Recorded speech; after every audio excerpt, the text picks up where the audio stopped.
Қаншама жігіттер бар, ауылдан қашады. Тепсе темір үзетін жігіттер бар, 70 мың теңгеге охранада істеп жүр. Сызды, сызылып, қыз сияқты майысып, официант болып істеп жүр. Негізінде малмен айналса ауылға барып.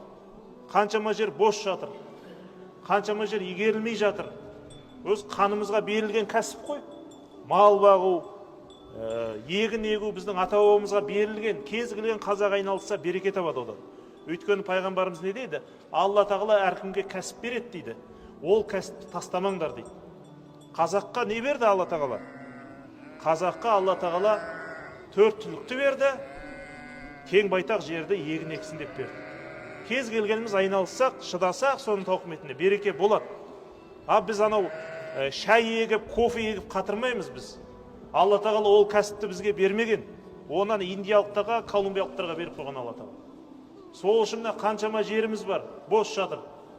Сол жерге егін ексе, сол жерге мал бақса, соны өсірсе, қалаға кеп сатса, жаңа официант болып, күзетші болып жүргенше. Сол үшін құрметті жамағат, адал еңбектен қашпау керек. Қазір малшы табылмайды ағайындар. Малшылық деген ол пайғамбардың жұмысы. Бізде анау малшы деген бір төмен нетеміз да, өзімізше малшы болудан арыланамыз. Қойшы мал бағам ба деп. Негізінде ең керемет жағдай. Миың тыныш, ойың тыныш, ақ сүтің бар, адал етің бар, таза ауада атқа мініп, керемет емес пе? Ең керемет кәсіп. Ешкімге мұқтаж емессің. Ақшадан қысылсаң, етің сатасың. Бір нәрседен қысылсаң, сүтіңді сатасың. Сол үшін құрметті жамағат, адал кәсіп жасау ол діннің талабы, Алланың бұйрығы, пайғамбардың бұйрығы екен.